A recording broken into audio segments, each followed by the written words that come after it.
Praise lord. మన ప్రభువును రక్షకుడైన యేసుక్రీస్తు పరిశుద్ధ నామంలో మీ అందరికీ వందనాలు తెలియజేస్తా ఉన్నాను.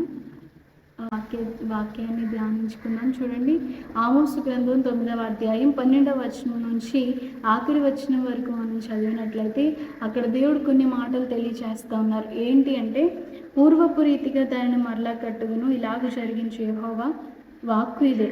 దేవుడు పూర్వపు రీతిగా మరలా కడతాను అంటా ఉన్నారు. ఏం కడతారంటే, పడిపోయిన ప్రాకారాలు కావచ్చు, పడిపోయిన జీవితాలు కావచ్చు, పడిపోయిన ఆత్మీయ జీవితాలు కావచ్చు, అవి ఎలాంటివైనా, ఒకవేళ ఆత్మీయంగా ఉండే వ్యక్తులు పడిపోవచ్చు, లేకపోతే ఎవరి కుటుంబం పతనమై పడిపోవచ్చు, ఏ విధం చేతనైనా ఎవరైనా పాపంలో పడిపోవచ్చు, లేకపోతే ఆర్థిక సంబంధమైన ఇబ్బందుల ద్వారా వారి జీవితం పతనం అవ్వచ్చు. ఎలాంటి విధంగా వారి జీవితాలు కూలిపోయినప్పటికీ చాలామంది ప్రజలు అనుకుంటారు కదా, మా జీవితం ఇంకా అయిపోయింది, మేము ఇంతటితో కూలిపోయాం, మా పరిస్థితి అంతా కూలిపోయినట్లుగా అనిపిస్తూ ఉంది అని అనుకునే ప్రజలతో దేవుడు చెప్తున్న మాట ఏంటంటే, నేను మరలా దాన్ని కడతాను, పూర్వపు రీతిగా పూర్వం అది ఎలా ఉండేదో నేను మరలా దాన్ని ఆ విధంగా కడతానని దేవుడు సెలవిస్తూ ఉన్నాడు.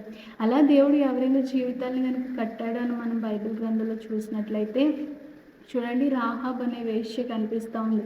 తన జీవితం పాపంలో పడి, పాపంలో బ్రతుకుతూ, పాపంలోనే తన జీవితం అంతా కూల్చుకోవడం జరుగుతూ ఉంది. తన జీవితకాల దినములంతయు తన పాపానికి తన దేహాన్ని అప్పగించుకొని, తన భవిష్యత్తు కావచ్చు, తన జీవితం అంతా పాపంలో కూల్చబడి ఉంది. తన జీవితాన్ని తను మరలా ఇక బాగు చేసుకోలేనంతగా తన జీవితంలో వ్యభిచారం అనే పాపానికి పట్టబడి ఉంది.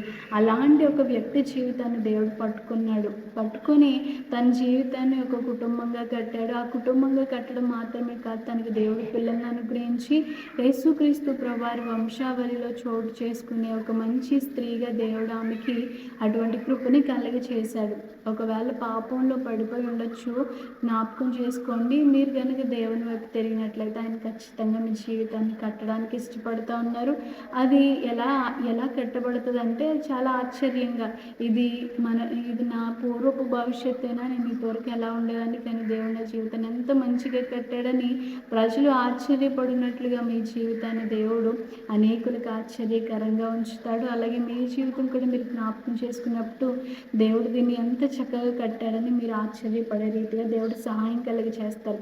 అదేవిధంగా జ్ఞాపకం చేసుకోండి, రాహాబు అనే వేశ్య జీవితాన్ని దేవుడు ఎలా కట్టాడో అలాగే రూతు జీవితాన్ని కూడా దేవుడు కట్టడాన్ని మనం బైబిల్ గ్రంథంలో చూస్తాం. ఈమె తన జీవితంలో ఎలా కోల్చబడింది అంటే కనుక, తన కుటుంబ పరంగా పతనమైన స్త్రీ, అంటే తన భర్తను కోల్పోయింది, తనకి ఇక కుటుంబంలో ఎవరూ లేరు. తన కుటుంబ జీవితం అనేది పతనమైన స్థితిలో ఉన్న ఆమె ఎప్పుడైతే దేవుని దగ్గరికి వచ్చిందో, దేవుణ్ణి ఆశ్రయించిందో, దేవుని మీద ఆధారపడిందో, దేవుడు తనని మరలా ఒక కుటుంబంగా కట్టడం ప్రారంభించాడు. ఆ కుటుంబం ఎలాంటిదంటే, ఆ ప్రాంతంలోనే ఒక ఉన్నతమైన వ్యక్తితో దేవుడు ఆమెకు వివాహం జరిగించారు, తనకి బిడ్డల్ని ఇచ్చారు. తనని కూడా దేవుడు ఒక కుటుంబంగా కట్టడం జరిగింది. రాహాబ్ అనే వేశ్య పాపంలో పడిపోతే ఆమెను దేవుడు మరలా కట్టాడు, తనకు మంచి జీవితాన్ని ఇచ్చాడు. రూతు అనే స్త్రీ కుటుంబ పరంగా తన జీవితాన్ని కూల్చుకున్నప్పుడు, లేదా కుటుంబం పతనమైనప్పుడు మరలా దేవుడు తన జీవితాన్ని కట్టడాన్ని మనం చూస్తూ ఉన్నాం. అలాగే చూడండి, యోబు గ్రంథంలో రాస్తా యోబు భక్తుల జీవితాన్ని కూడా మనం చూస్తూ ఉంటాం. అతడు శ్రమల చేత అతని జీవితం అనేది కోల్చబడింది. అతను మొత్తం జీరోకి అయిపోయాడు. అంటే తన దగ్గరికి ఏమీ లేనంతగా, తన దగ్గర ఎంత ఆస్తి గలవాడో దాని అంతటికీ వ్యతిరేకంగా తన దగ్గర ఏమీ లేకుండా శూన్యం అయిపోయాడు. అలాంటి వ్యక్తి జీవితాన్ని ఎప్పుడైతే అతను శ్రమలో దేవుణ్ణి స్తుతిస్తూ ఉన్నాడో, మరలా దేవుడు తనని ఎలా ఆశీర్వదించాడంటే రెండింతలుగా ఆశీర్వదించాడు. ఇక్కడ మనం జ్ఞాపకం చేసుకున్నట్లయితే, ఒకవేళ పాపము ద్వారా నువ్వు పడిపోయి ఉన్నప్పటికీ, లేదా కుటుంబ పరంగా నీ జీవితం పతనమైనప్పటికీ, లేదా శ్రమల ద్వారా నీ జీవితం పతనమైనప్పటికీ, నువ్వు జ్ఞాపకం చేసుకోవాల్సింది ఏంటంటే, రాహాబుని కట్టిన దేవుడు, రూతుని కట్టిన దేవుడు, యోబును కట్టిన దేవుడు నిన్న నేడు నిరంతరం ఏకరీతిగా ఉన్న దేవుడు. ఆ రోజు ఎలా దేవుడు వారి జీవితాన్ని కట్టాడు, ఈరోజు కూడా దేవుడు కట్టడానికి ఇష్టపడుతూ ఉన్నాడు. నీతిమంతులు 7 మార్లు పడినా దేవుడు మరలా వాళ్ళని లేవనెత్తుతూ ఉంటాడని దేవుని వాక్యం సెలవిస్తూ ఉంది. ఈ ఆమోసు గ్రంథం 9వ అధ్యాయం 12వ వచనంలో కనుక మనం చూసినట్లయితే, పూర్వపు రీతిగా దాన్ని మరలా కట్టుదునని దేవుడు చెప్తా రాబో దినములలో కోయువారు దున్నువారి వెంటనే వరు. అంటే పంటలు మనం ఎప్పుడు కోసుకుంటామంటే విత్తనాలు చల్లగానే ఎవరు పంట కోయరు, కానీ తర్వాత దేవుడు నిన్ను నిలబెట్టిన తర్వాత, దేవుడు నిన్ను కట్టిన తర్వాత నీ ఆశీర్వాదం ఎలా ఉంటుందంటే విత్తనాలు చల్లుతూ ఉంటుండగానే వెనకాల కోసేవారు వచ్చేంత త్వరగా దేవుడిని ఆశీర్వాదాన్ని ఉంచుతాడు. విత్తనాలు చల్లువారు వెంటనే ద్రాక్ష పండ్లు త్రొక్కువారు వస్తారు. పర్వతముల నుండి మధురమైన ద్రాక్ష రసం స్రవించును, కొండలన్నీ రసదారులగును. ఇదే యెహోవా వాక్కు. దేవుడు అంటూ ఉన్నాడు, ఎంత ఆశీర్వాదకరమైన జీవితం అంటే ఇక ఒకసారి దేవుడు నిన్ను పడిపోయిన నిన్ను లేపి నిలబట్టి కట్టినప్పుడు నీ యొక్క ఆశీర్వాదం చాలా విచిత్రంగా ఉంటుంది. అది ఎలా ఉంటే ఒకదాని వెంబడి ఒకటి ఆశీర్వాదం వస్తూ ఉంటుంది. యెహోవా ఆశీర్వాదం ఐశ్వర్యం ఇచ్చిందని తన వాక్య లేఖనాలు సెలవిచ్చినట్లుగా దేవుడు ఆశీర్వాదానికి ఒకసారి తలుపు తెరిచినప్పుడు ఇక దాన్ని ఆపడం ఎవరి వల్ల కాదు. అది చాలా వెంటనే, ఇదేంటి ఎన్నో సంవత్సరాలుగా చూడని ఆశీర్వాదం ఒకదాని తర్వాత ఒకటి త్వరగా రావడాన్ని నువ్వు చూస్తూ ఉంటావు. దేవుడు ఒక వ్యక్తిని కట్టడం మొదలుపెట్టినప్పుడు ఆ వ్యక్తిని కడతాడు, ఆ వ్యక్తిని ఆశీర్వదిస్తాడు. ఆ ఆశీర్వాదం ఆపడానికి ఎవరి తరం కాదు. పైకి ఇక్కడ ఇంకొక మాట చెప్తా ఉన్నాడు చూడండి. మరియు శ్రమనందుచున్న నా జనులకు ఇశ్రాయేలీయులు నేను చెరలో నుండి రప్పింతును. పాడైన పట్టణమును మరలా కట్టుకొని వారు కాపురం మందురు. ద్రాక్ష తోటలు నాటి వాటి రసమును త్రాగుదురు. వనములు వేసి వారి పండ్లను తిందురు. దేవుడు అంటూ ఉన్నాడు, ఒకసారి నిన్ను కట్టాక, నిన్ను ఆశీర్వదించాక, నిన్ను అన్ని విషయాల్లో సర్వ సమృద్ధితో దేవుడు నింపుతానంటా ఉన్నాడు. నీకు త్రాగడానికి కానీ, తినడానికి కానీ, నీకు ఉండడానికి కానీ, నీకు నివాసం కానీ దేవుడు ఏది తక్కువ చేయడు. ఆఖరి వచనంలో చూసినట్లయితే, వారి దేశమందు నేను వారిని నాటుదును, నేను వారికి ఇచ్చిన దేశంలో నుండి వారికి పెరికి వేయబడరని నీ దేవుడని యెహోవా సెలవిచ్చుచున్నాడు. అంటే ఒక్కసారి దేవుడు నిన్ను కట్టాక, దేవుడు నిన్ను ఆశీర్వదించడం మొదలుపెట్టాక, అన్ని విషయాల్లో దేవునికి సమృద్ధిని దయచేస్తూ ఉంటుండగా ఇక నిన్ను పెరికి వేయడం అనేది ఎవరి తరం కాదు. దేవుడు ఇక నిన్ను ఎవరు పెరికి వేయలేని విధంగా దేవుడు నిన్ను నాటుతాడు, కడతాడు, ఆశీర్వదిస్తాడు.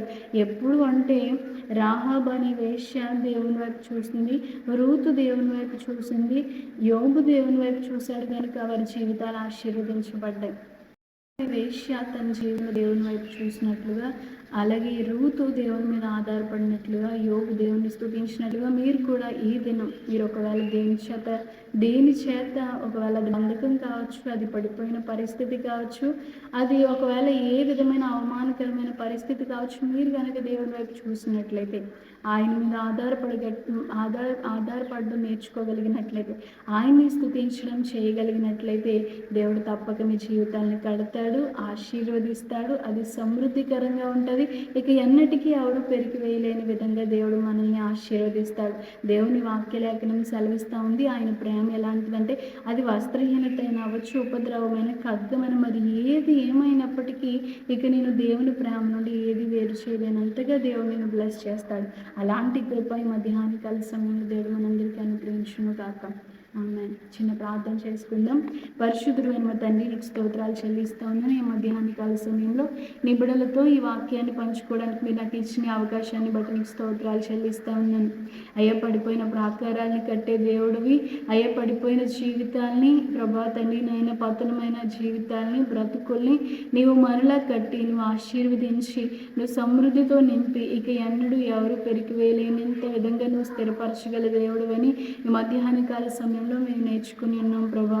ఒకవేళ ఎవరైనా నిరాశలో పడి ఉండొచ్చు, ఎవరైనా పాపంలో పడి ఉండొచ్చు, శ్రమల్లో పడి ఉండొచ్చు ప్రభా. ఏ విధమైన కుటుంబ పతనంలో వారు పడి ఉన్నారో మాకు తెలియదు, కానీ వారి జీవితాన్ని మీరు కట్టండి. అది ఎవరు ఎన్నటికీ కోల్చలేని విధంగా, అయ్యా ఎప్పుడు ఎవరు పెరికి వేయలేని విధంగా వారి జీవితాన్ని మీరు కట్టండి, ఆశీర్వదించండి, సమృద్ధితో నింపండి. ఈ మధ్యాహ్నకాల సమయంలో ఈ మాటలు నీ బిడ్డలకి దీవెనకరంగా మాకు ఆశీర్వాదకరంగా జరిగించమని యేసయ్య నామములో అడిగి వేడుకొంచున్నాం పరమ తండ్రి. ఆమేన్. Praise the lord.